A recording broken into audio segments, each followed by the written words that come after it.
الاكله دي حلوه قوي في العزومات، سهله وبسيطه جدا جدا وسريعه وبتنفع في العزومات. تعالوا نشوف مقاديرنا ايه.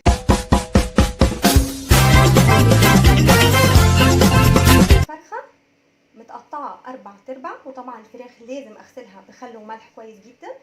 عندي 1 حبه طماطم، 1 حبه فلفل، وفصين من الثوم، 1 حبه بصل، وكوب من الزبادي. وتعالوا نشوف البهارات. عندي معلقتين صغيره ملح، نص معلقه من الفلفل الاسود، ونص معلقه من الكمون، ونص معلقه من الكزبره. عندي معلقه صغيره من بهارات الفراخ، و3 حبه هيل، 3 حبات من الهيل، واول حبه هان، و2 ورق لورا. تعالوا نشوف هنعمل ايه. وطبعا عندنا كمان معلقتين من الخل وكوبايه ميه. تعالوا نشوف هنعملها ازاي. دلوقتي هنحط كل المكونات دي في الميكسر، وبعد كده نتبل بيها الفراخ. تعالوا نحطه مع بعض في الميكسر. هنحط كوبايه الزبادي،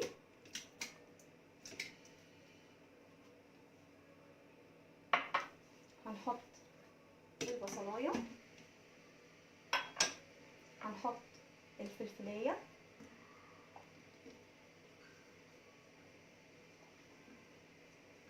وفصين الثوم، عليهم الطماطمايه، وكل البهارات اللي احنا قلنا عليها،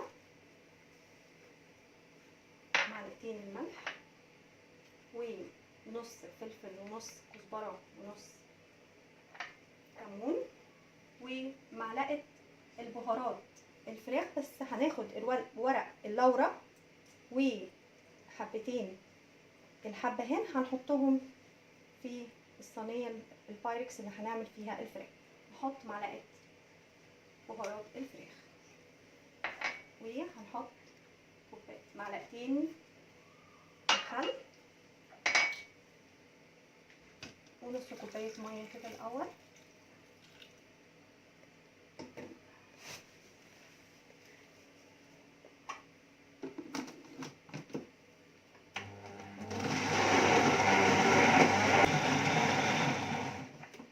نحط بقيه كوبايه الميه، هنضربها كويس جدا. خلصنا الخلطه بتاعتنا الجميله، هنحطها في الصينيه البايركس بتاعتنا او اي صينيه تيفال سيراميك، وهنحط عليها معلقتين من الزيت عشان بس تدي طراوه للفراخ وتبقى طريه وجميله. بعد كده هناخد الفراخ ونحاول نتبلها كده. طبعا انا مفتحه الفراخ، هدخل الصوص كده جواها،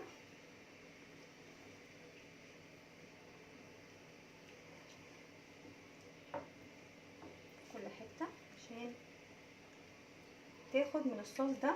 طبعا ريحته تجنن وكمان طعمه حلو جدا. بعد ما تبلنا الفراخ هنغطيها بالفويل ونحط كويس جدا، وهندخلها الفرن لمده ساعه، وبعد كده هخرجها واوريكم شكلها ايه.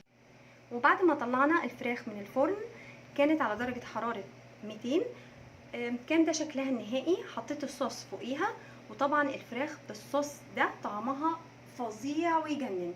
اتمنى تجربوها، ولو عجبكم الفيديو اعملوا لي لايك وشير وسبسكرايب، وان شاء الله الفيديو اللي جاي اكله احلى واحلى مع طباخه هانم.